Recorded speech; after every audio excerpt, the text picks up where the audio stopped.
Everyone, and welcome back to another FPL video on my channel. This is my updated draft. I've made a few changes from the team that I put out earlier. I was a bit unhappy with some positions, so in this video I'm going to walk you through all the changes I've made up to this point. Be sure to give the video a like if you find anything helpful, and subscribe to my channel if you haven't subscribed already.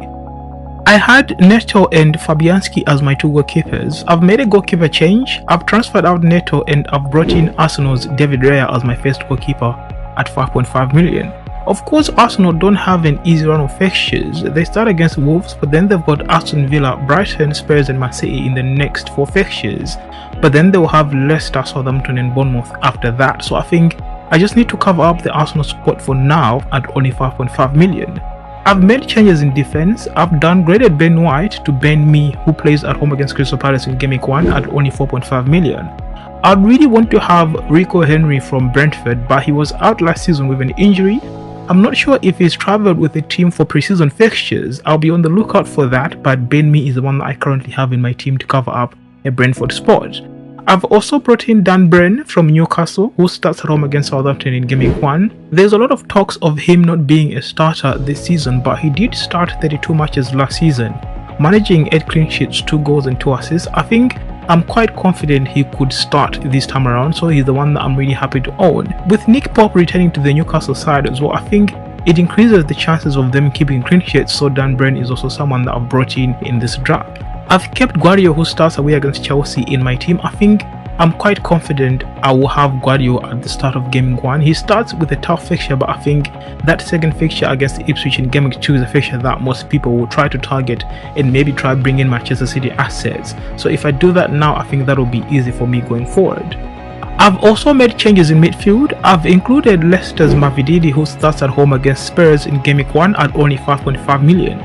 If Leicester are going to do well in the Premier League, I think the likes of Mavididi are the ones that they're going to rely on. He did have a decent season in the Championship, scoring 12 goals and having 6 assists. With his explosiveness, I think there's some returns that I could get, so he's the one that I've included from the Leicester side.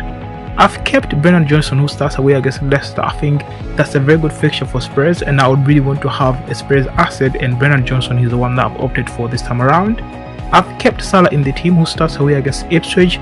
He's in contention for captaincy in Game Week 1, so I will happily own Salah come deadline for Game Week 1.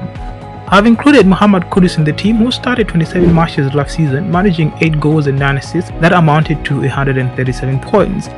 West Ham start at home against Aston Villa, but then they play Crystal Palace. They've got Manchester City, Fulham, Chelsea, Brentford, Ipswich, and then they play Spurs.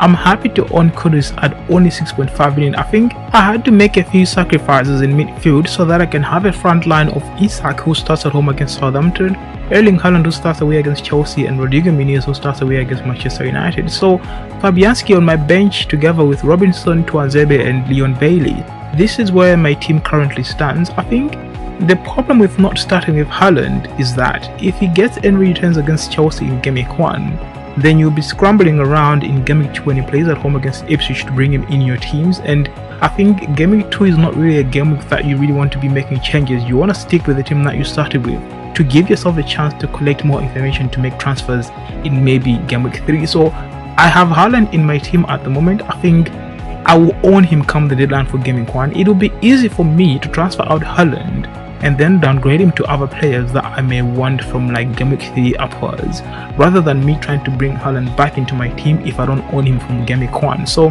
that's the option that I'm really going to go for come the deadline for Game Week 1. There's a few changes that I could make in my team, but I think Isak, Haaland and Rodrigo Muniz are the players that I'm going to start with as my forwards heading into Game Week 1, just to be on the safer side. I think it's easier to transfer Haaland out than to bring him into your teams, otherwise you need to be taking hits and stuff like that. So that's something that I don't really want to do early this season. I want to minimize the hits that I take and just maybe make calculated transfers. So this is the team that I currently have as my new draft heading into Game Week 1. Let me know in the comments what you think about the team, what changes you could make in your side, and what players you think I'm missing out. But this is where I stand in terms of my draft heading into Game Week 1.